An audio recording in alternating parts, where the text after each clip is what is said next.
Off the sun-kissed coast of Florida, beneath the azure waves, lies a graveyard of untold riches. 11 ships, once the pride of the Spanish crown, rest silently on the ocean floor.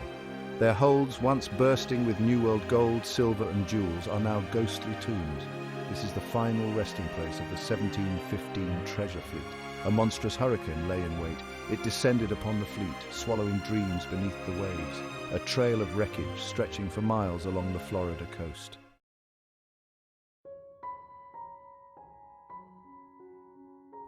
The treasure fleet system was the lifeblood of the Spanish Empire. From the mines of Mexico and Peru flowed a river of gold and silver, the lifeblood of a global power. These fleets, heavily armed and meticulously organized, were tasked with transporting this wealth across treacherous seas to the coffers of Spain. The 1715 fleet was no different. It carried a king's ransom, years of colonial exploitation destined to bolster Spain's depleted treasury. Silver from the legendary mines of Potosi, gold doubloons, shimmering pearls, and dazzling emeralds, a king's ransom lost beneath the waves. The loss of the 1715 fleet was a devastating blow to Spain, both economically and symbolically. It exposed the vulnerability of Spain's maritime lifeline, the precarious thread upon which its empire hung. But the story of the 1715 fleet doesn't end beneath the waves. It's a story of survival, of salvage, and of the enduring allure of lost treasure.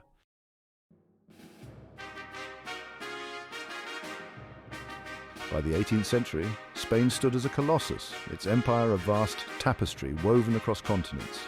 From the sun-drenched shores of the Caribbean to the silver-rich mountains of South America, Spanish power held sway. The Spanish Habsburgs, rulers of a sprawling dynasty, commanded unimaginable wealth and influence. Gold from the Americas, silver from Potosi, spices from the East. These riches flowed into Spain, fueling its ambitions and shaping the destiny of nations. The discovery of the New World had been a turning point in Spanish fortunes. Columbus's voyages, once dismissed as the folly of a dreamer, had unlocked a treasure chest of unimaginable proportions. The conquistadors, driven by a thirst for gold and glory, had carved out a vast empire for the Spanish crown. From the Aztec temples of Tenochtitlan to the Inca citadels high in the Andes, the Spanish conquistadors extracted a king's ransom in gold and silver. The sheer volume of treasure from the New World necessitated a secure transport system. Thus was born the Spanish treasure fleet system, a maritime lifeline. These fleets were floating fortresses, heavily armed and crewed by seasoned sailors. The journey across the Atlantic was fraught with peril. Storms, pirates, and enemy navies posed constant threats. The arrival of a treasure fleet in Seville was a momentous occasion. The unloading was meticulously orchestrated, guarded by soldiers and overseen by royal officials.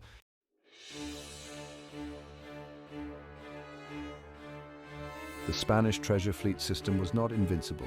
By the 18th century, cracks appeared in Spanish power. Rival European powers challenged Spain's dominance at sea. English, Dutch, and French privateers preyed on Spanish shipping. Internal problems plagued the Spanish Empire. Corruption and the cost of empire drained the royal coffers. The silver mines of Potosi began to deplete. Spain's enemies grew stronger, their navies catching up. The 1715 treasure fleet disaster was a symptom of a system under strain. It accelerated Spain's decline as a global power.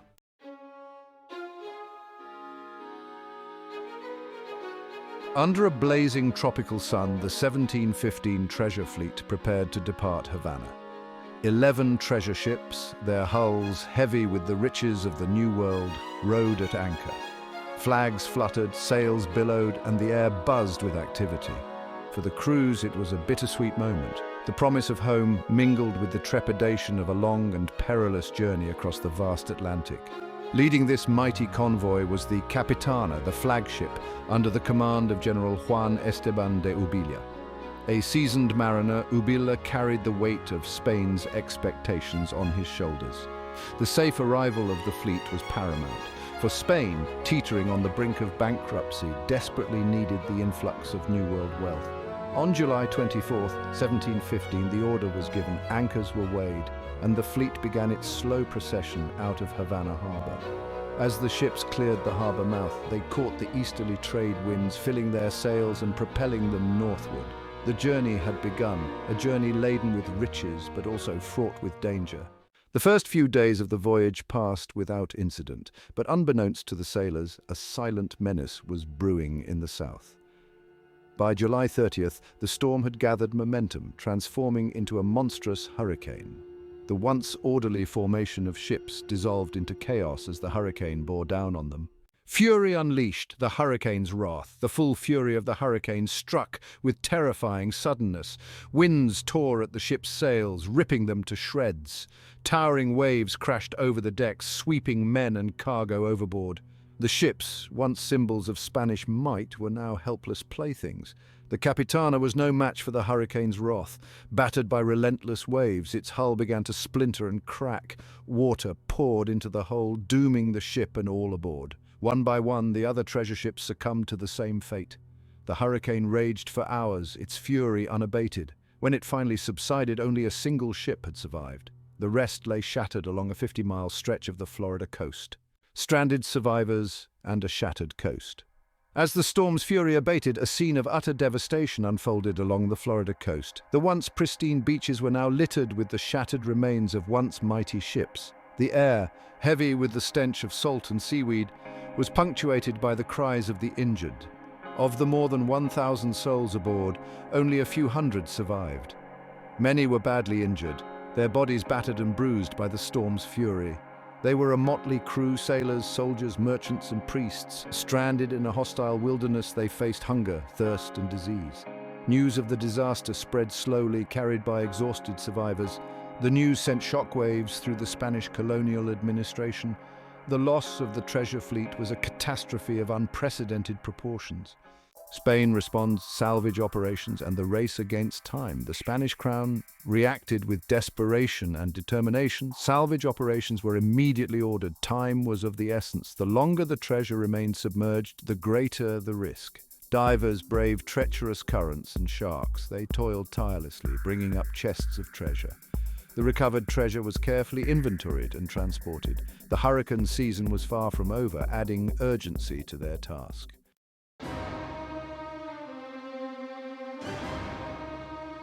Section 3. Pirates and Privateers. The Lure of Lost Treasure. Word of the disaster spread like wildfire through the Caribbean. The news of a Spanish treasure fleet laden with riches, lying vulnerable on the ocean floor, was too tempting to resist. Soon, ships flying the Jolly Roger were converging on the Florida coast. The Spanish, already stretched thin by the salvage operations, now faced a new threat. Pirates, using their fast, maneuverable ships, were able to evade the Spanish patrols and plunder the wreck sites. The enduring mystery of the 1715 fleet. The bulk of the treasure, scattered across a vast area, remained out of reach. The Spanish crown scaled back its efforts. The 1715 treasure fleet faded into legend. The allure of the lost treasure never truly faded. Treasure hunters flocked to the Florida coast, hoping to uncover secrets. Some have met with success, recovering coins and jewelry. The 1715 treasure fleet continues to captivate the imagination. It stands as a reminder of the power of nature and the allure of lost treasure. Kip Wagner and the rediscovery of the 1715 fleet. For centuries, the 1715 treasure fleet lay undisturbed, shrouded in legend and lore. Fishermen spoke of gold coins glimpsed through the waves. In the mid-20th century, Kip Wagner resurrected the legend. Wagner, a former insurance salesman, became captivated by the story. He devoured historical accounts and interviewed local fishermen. Armed with a metal detector, Wagner set out to find the lost treasure. In the 1950s, Wagner found silver coins, proving the legend true. Modern methods, ancient mysteries, technology, and the hunt for sunken treasure. Wagner's discovery ignited a modern-day gold rush on the Florida coast. Finding treasure required ingenuity, persistence, and technology. Modern hunters use sophisticated sonar systems to scan the ocean floor. Magnetometers pinpoint metal locations like cannons and treasure chests. Advances in diving technology, like scuba gear, are crucial. ROVs with cameras and arms explore inaccessible wreck sites.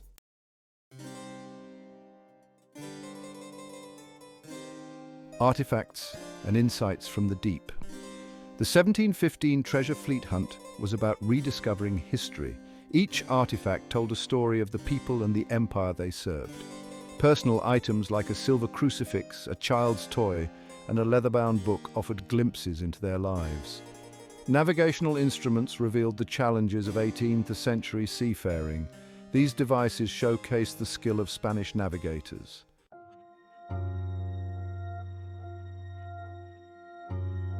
The 1715 fleet, a cultural touchstone. The story of the 1715 treasure fleet, once relegated to the dusty pages of history books, captured the public imagination, fueled by the discoveries of Kip Wagner and the ongoing efforts of modern treasure hunters. The romance of lost treasure, the allure of the sea, and the tantalizing possibility of uncovering history's secrets proved irresistible. Books, documentaries, and television shows brought the story of the 1715 fleet to life, introducing new generations to the drama and intrigue surrounding the ill-fated treasure ships. The wrecks of the 1715 fleet became popular dive sites, attracting underwater enthusiasts eager to explore the remains of a bygone era and perhaps even find a piece of history for themselves. The 1715 treasure fleet, once a symbol of Spanish imperial might lost beneath the waves, had been reborn as a cultural touchstone, a reminder of the enduring power of the past to captivate and inspire.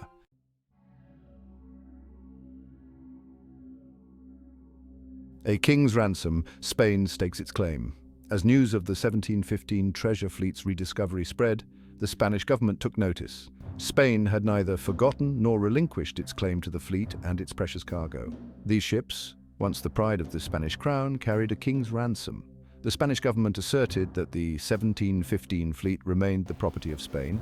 This legal doctrine protects foreign governments' assets from being seized. Spain argued that any treasure recovered from the 1715 fleet belonged to them. Treasure hunters, however, claimed salvage law recognized their rights to a share. They reasoned that without their efforts, the treasure would remain lost forever.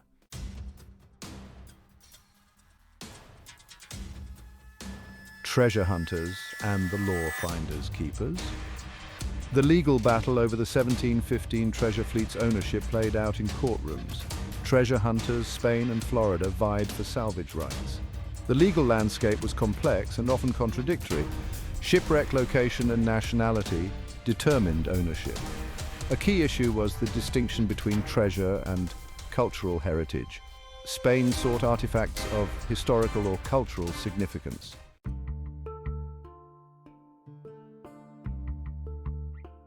A delicate balance, preserving history and fueling the hunt.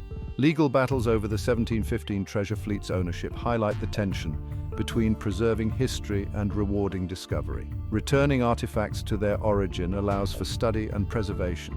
Recognizing salvors' rights incentivizes costly and risky treasure hunting. Legal rulings aim to balance these interests.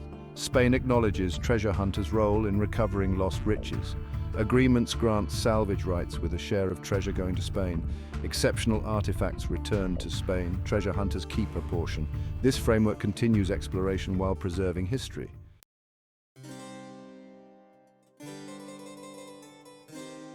The legal controversies surrounding the 1715 treasure fleet left an indelible mark on maritime law, shaping the way treasure salvage is approached today. The case highlighted the complexities of ownership when it comes to shipwrecks, especially those lost in international waters or near the coastlines of multiple countries. It also underscored the need for clear guidelines and agreements between governments, treasure hunters, and archaeologists to ensure the responsible exploration and preservation of underwater cultural heritage. The 1715 treasure fleet, once a symbol of Spanish imperial might lost beneath the waves, had been reborn as a touchstone for legal debate and a catalyst for international cooperation in the field of underwater archaeology. The story of the fleet, with its tales of adventure, tragedy, and legal wrangling, continues to capture the imagination, reminding us of the enduring power of the past to shape the present.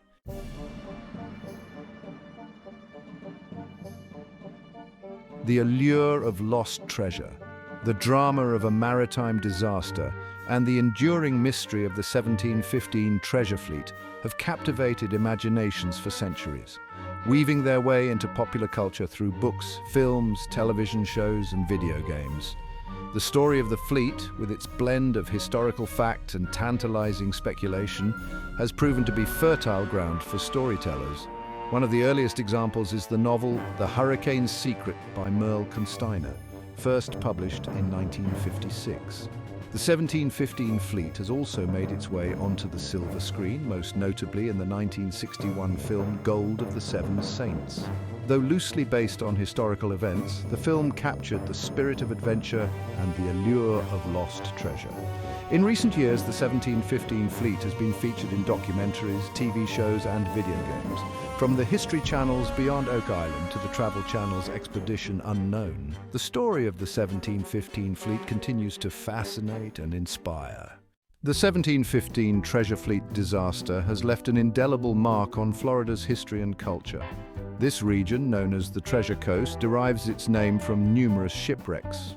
The legacy of the 1715 fleet is woven into the fabric of the Treasure Coast. The region is home to museums and historical societies preserving the memory of the disaster.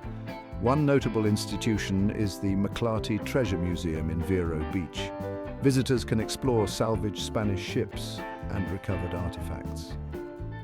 The Treasure Coast hosts annual events commemorating the 1715 fleet disaster. These events draw treasure enthusiasts, history buffs, and curious tourists alike. The 1715 treasure fleet transcends lost treasure and historical curiosity. Its story speaks to ambition, disaster, and hope. The fleet's disaster reminds us of fate's capricious nature. Ships once symbols of might were reduced to wreckage. Amidst tragedy, the story offers resilience and human spirit. Centuries later, the search continues, driven by adventure and hope. The 1715 fleet is a mirror reflecting our hopes and fears.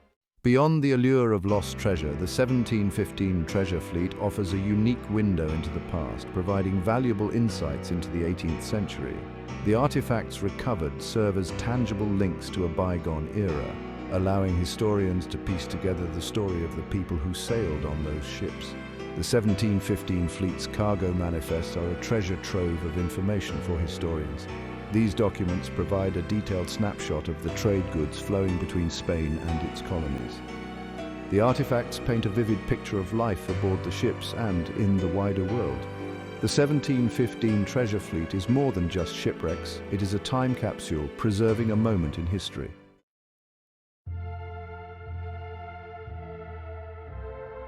The 1715 treasure fleet disaster stands as a stark reminder of the power of nature. What began as a journey laden with the promise of wealth and prosperity ended in tragedy. The ocean claimed 11 ships and countless lives. The riches of Spain were swallowed by the waves, transforming from a symbol of power to a watery graveyard. Yet, from the depths of this tragedy, a legacy was born, inspiring adventurers, historians, and dreamers alike.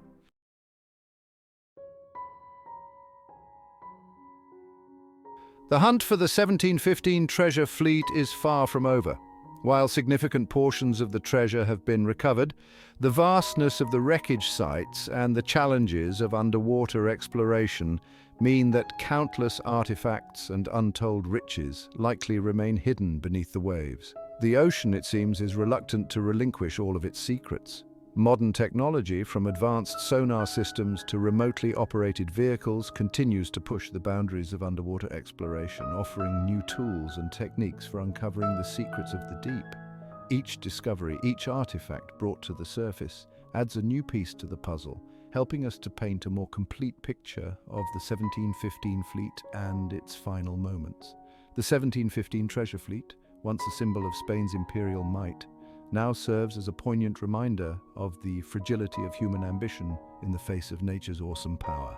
It is a story that continues to unfold, its mysteries beckoning us to explore the depths, to uncover the secrets of the past, and to marvel at the enduring power of the sea.